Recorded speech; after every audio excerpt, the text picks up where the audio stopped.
ശ്രീമാത്രേ നമഃ. കാമി സിന്ദൂർ അഥവാ ശ്രീ മാകാമാഖ്യ സിന്ദൂരം എന്ന ഈ ചാനലിൻ്റെ പ്രിയ ശ്രോതാക്കൾക്ക് വിനായക ചതുർത്ഥി ആശംസകൾ. ശ്രീമദ് ലളിതാ സഹസ്രനാമ സ്തോത്രം നിങ്ങളുടെ ജീവിതത്തെ എങ്ങനെ സ്വാധീനിക്കുന്നു, അത് ചൊല്ലിയതിൽ നിന്നും കിട്ടിയ ആത്മീയാനുഭവങ്ങൾ, ഇതെല്ലാം വരും വീഡിയോകളിൽ നിങ്ങളുമായി പങ്കുവയ്ക്കുന്നതാണ്. സ്വാനുഭവങ്ങൾ ഉണ്ടാകുമ്പോൾ മാത്രമേ നമ്മൾ അത് മറ്റുള്ളവർക്ക് പറഞ്ഞു കൊടുക്കാൻ യോഗ്യതയുണ്ടാവുള്ളൂ എന്നാണ് എൻ്റെ ഒരു രീതി. അപ്പോൾ എൻ്റെ സ്വാനുഭവങ്ങൾ നിങ്ങളുമായി തീർച്ചയായും പങ്കുവയ്ക്കുന്നതാണ്.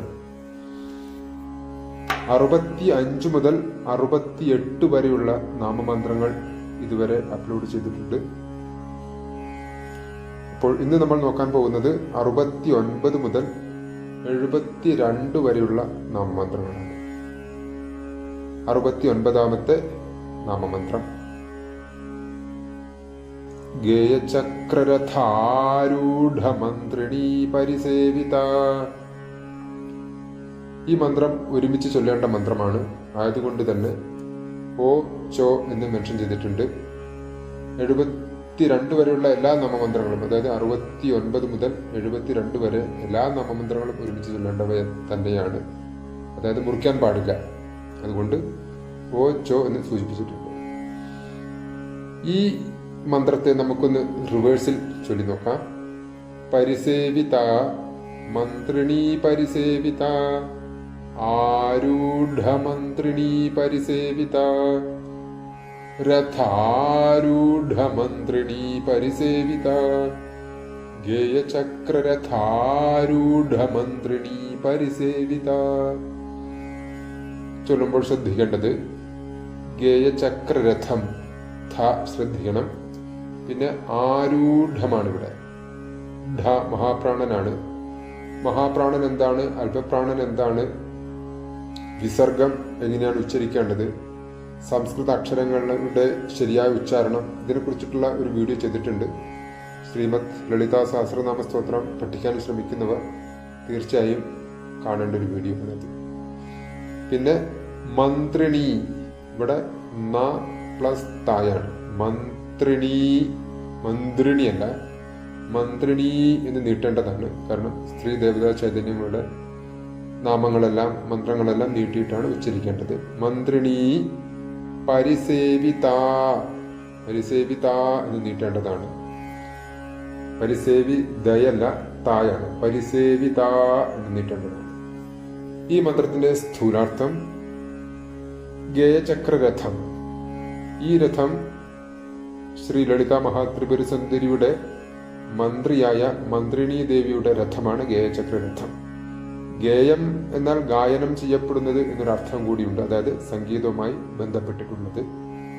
അങ്ങനെയുള്ള ഗേയചക്രരഥത്തിൽ ആരൂഢയായ മന്ത്രിണീ ദേവി. ഈ മന്ത്രിണീ ദേവിയാണ് രാജശ്യാമള, രാജമാതംഗി, ശ്യാമളാദേവി എന്നറിയപ്പെടുന്ന മന്ത്രിണീ ദേവി. ശ്രീ മഹാദേവിയുടെ താഴത്തെ ഇടതുകൈയിലെ ഇക്ഷുകോദണ്ഡം, അതായത് കരിമ്പുവില്ലിൽ നിന്നും ഉദ്ഭവിച്ച മഹാദേവി. ഈ ദേവിയാൽ, ശ്രീ മന്ത്രിണീ ദേവിയാൽ പരിസേവിക്കപ്പെടുന്നവൾ. ഇവിടെ വെറും സേവിതയല്ല, പരിസേവിത എന്നാണ് ചേർത്തിട്ടുള്ളത്. പരിസേവിത എന്നാൽ നിരന്തരം സമ്പൂർണമായും നേരിട്ട് ദേവിയുടെ ആജ്ഞ നടപ്പാക്കുന്ന ആ ശ്യാമളാദേവിയാൽ പരിസേവിക്കപ്പെടുന്ന ശ്രീ മഹാദേവിക്ക് നമസ്കാരം. അതാണ് ഈ മന്ത്രത്തിന്റെ ഒരു സ്ഥൂലാർത്ഥം.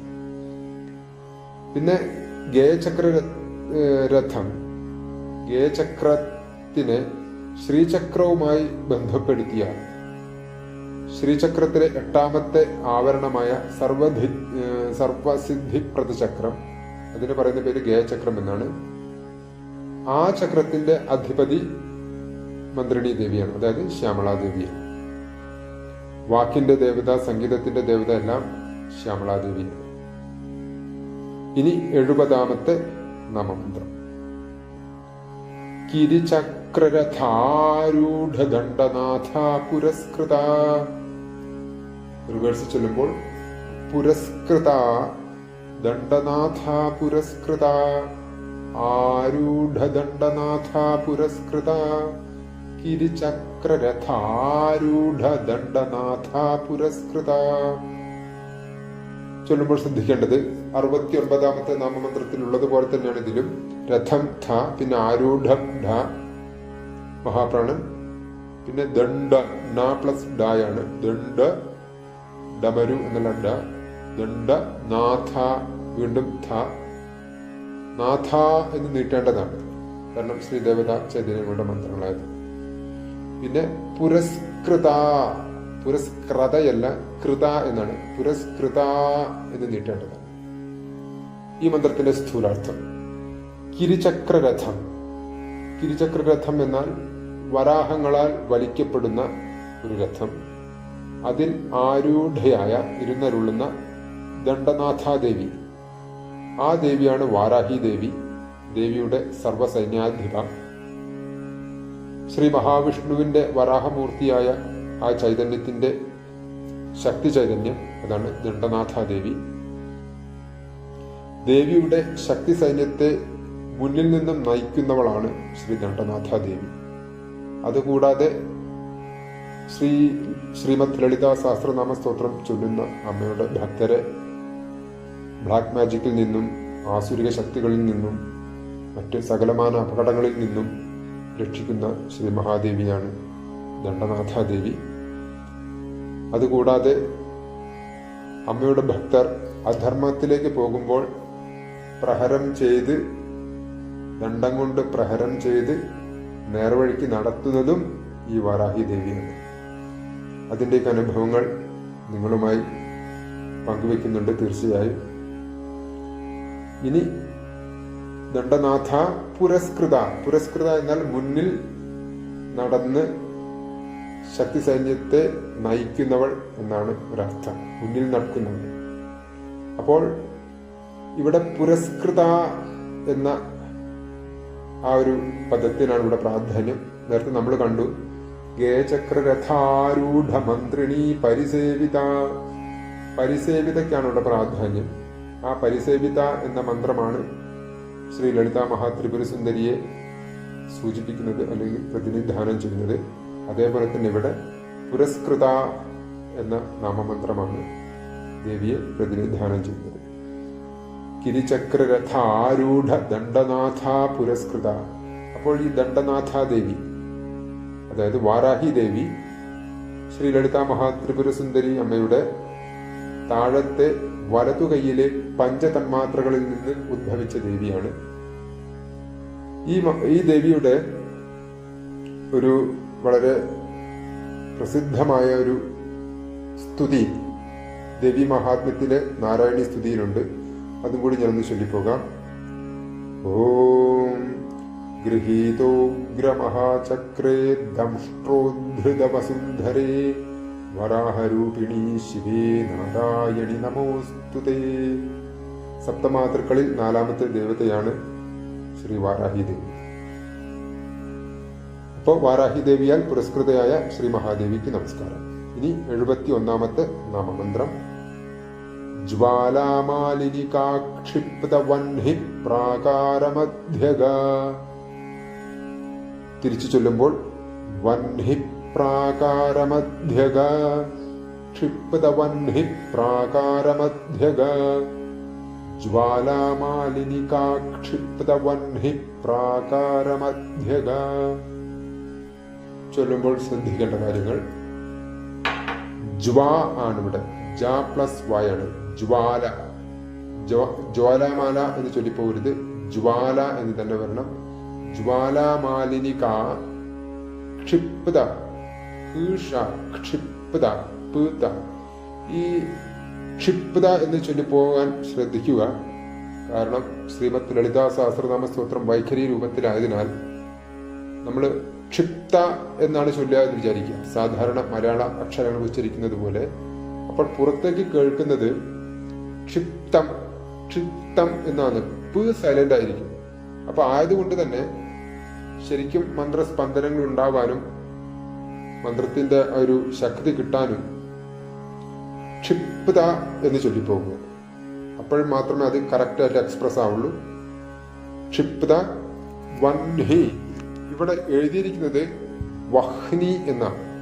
പക്ഷെ മന്ത്രങ്ങളെല്ലാം ഉച്ചരിക്കുമ്പോൾ ചൊല്ലേണ്ടത് വഹ്നി എന്നാണ്. ന പ്ലസ് ഹ ആണ്. വഹ്നി. നേരത്തെ നമ്മളൊരു ക്ലാസ്സിൽ കണ്ടു ബ്രഹ്മം, ബ്രഹ്മം എന്നാണ് എഴുതിയിട്ടുള്ളത്. പക്ഷെ ചൊല്ലുമ്പോൾ ബ്രഹ്മം എന്ന് വരണം. അതേപോലെ തന്നെയാണ് വഹ്നി പ്രാകാര മധ്യഗ. മധ്യഗ എന്ന് നീട്ടേണ്ടതാണ്.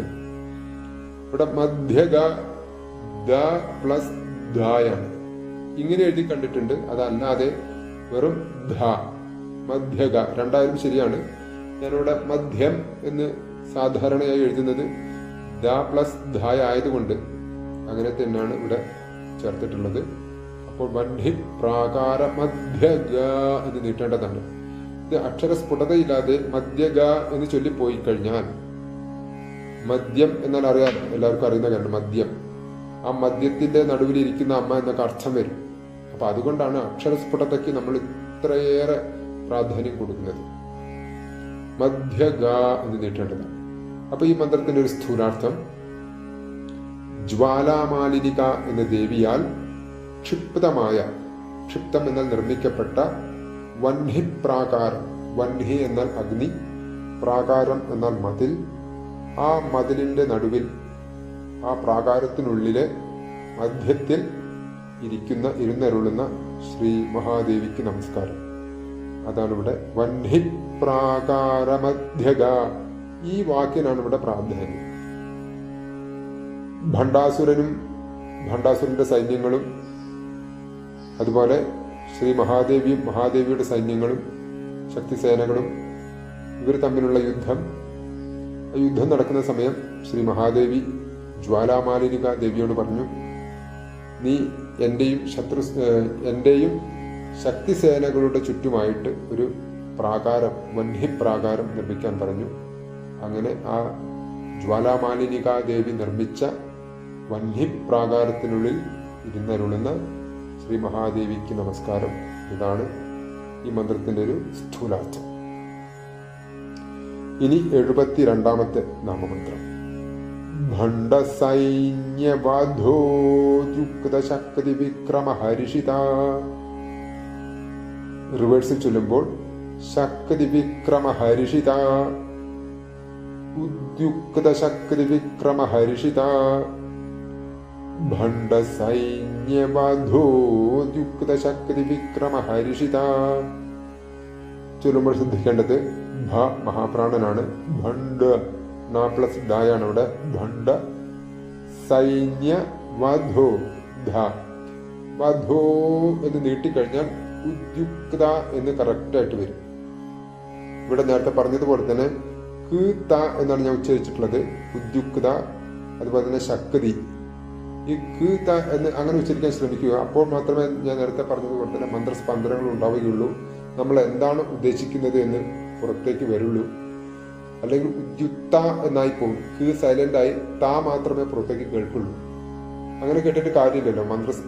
മന്ത്രത്തിന്റെ അതായത് എന്താണ് നമ്മൾ ഉദ്ദേശിക്കുന്നത് എന്ന് ദേവിക്കും മനസ്സിലാവില്ല, വശിന്യാദി വാഗ്ദേവതമാർക്കും മനസ്സിലാവില്ല. നമുക്ക് മനസ്സിലാവും നമ്മൾ ഇതാണ് പറഞ്ഞത് എന്നുള്ളത്. പക്ഷെ നമ്മൾ എന്താണ് എക്സ്പ്രസ് ചെയ്യുന്നത് എന്നുള്ളത് മുന്നിലുള്ള ആൾക്ക് മനസ്സിലാവണ്ട. അപ്പൊ അതുകൊണ്ട് തന്നെ ഉദ്യുക്ത ശക്തി എന്നൊക്കെ ഉച്ചരിച്ചു പോകാൻ ശ്രമിക്കുക. അങ്ങനെ തന്നെയാണ് ഉച്ചരിക്കേണ്ടതും. ഇപ്പോൾ ഭണ്ഡസൈന്യ വധോദ്യുക്ത അങ്ങനെ ചൊല്ലിപ്പോകുക. അതല്ലാതെ ഭണ്ഡസൈന്യ വധോദ്യുക്ത എന്നാൽ അർത്ഥം മാറിപ്പോവും. അർത്ഥം വരില്ല അവിടെ. ഇവിടെ ഉദ്യുക്തമാണ്, മുതിർന്ന എന്നാണ് അർത്ഥം. ഉദ്യുക്ത ശക്തി വിക്രമ ഹരിഷിത. ഇവിടെ ശക്തി വിക്രമ ഹരിഷിത എന്ന നാമത്തിനാണ് പ്രാധാന്യം. ശക്തി വിക്രമ ഹരിഷിത എന്നാണ് ഞാൻ ചൊല്ലിയിട്ടുള്ളത്. ഇവിടെ എഴുതിയിട്ടുള്ളത് ഹർഷിത എന്നാണ്, അതായത് സന്തോഷിക്കുന്നവർ. സൗത്ത് ഇന്ത്യയിൽ, അതായത് ആന്ധ്ര, തമിഴ്നാട്, കേരളം, കർണാടക, ഇവിടെ ആചാര്യന്മാരെല്ലാം ഈ മന്ത്രം ചൊല്ലുമ്പോൾ ഈ ഹർഷിത, വർഷിത, പ്രഹർഷിത ഈ വാക്കുകളൊക്കെ ഹരിഷിത, വരിഷിത, പ്രഹരിഷിത ഇങ്ങനെയാണ് ചൊല്ലിപ്പോകാറുള്ളത്. ഞാൻ പഠിച്ചതും അങ്ങനെ തന്നെയാണ്. അതുകൊണ്ടാണ് ഹരിഷിത എന്ന് ചൊല്ലിയത്. ഇനി ഹർഷിത എന്ന് ചൊല്ലിയാലും തെറ്റില്ല, അങ്ങനെയും ചൊല്ലാം. ഞാൻ പഠിച്ചത് ഇവിടെ ചൊല്ലി എന്നേ ഉള്ളൂ. അപ്പോൾ ഭണ്ഡസൈന്യത്തെ വധിക്കാനായി ഉദ്യുക്തയായ, മുതിർന്ന അല്ലെങ്കിൽ തയ്യാറായി നിൽക്കുന്ന ശക്തിസേനകളുടെ വിക്രമം, അവരുടെ ഉത്സാഹം, വീര്യം, യുദ്ധത്തിന്റെ സ്ഥിരത, വിക്രമം, അത് കണ്ട് സന്തോഷിക്കുന്നവളായ ആ ശ്രീ മഹാദേവിക്ക് നമസ്കാരം. അതാണ് ഈ മന്ത്രത്തിന്റെ ഒരു സ്ഥൂലാർത്ഥം. അപ്പോൾ ഇതിനെക്കുറിച്ചുള്ള എന്തെങ്കിലും സംശയങ്ങളോ അഭിപ്രായങ്ങളോ എന്തുണ്ടെങ്കിൽ ദയവായി കമന്റ് ബോക്സിൽ അറിയിക്കുന്നു. എല്ലാവരെയും ഭണ്ഡസൈന്യവധോദ്യുക്ത ശക്തി വിക്രമ ഹരിഷിത, അങ്ങനെ ഹരിഷിതയായ ആ മഹാദേവി അനുഗ്രഹിക്കട്ടെ. എല്ലാവർക്കും ഒരിക്കൽ കൂടി വിനായക ചതുർത്ഥി ആശംസകൾ. ഓം ശ്രീ മഹാഗണപതയേ നമഃ.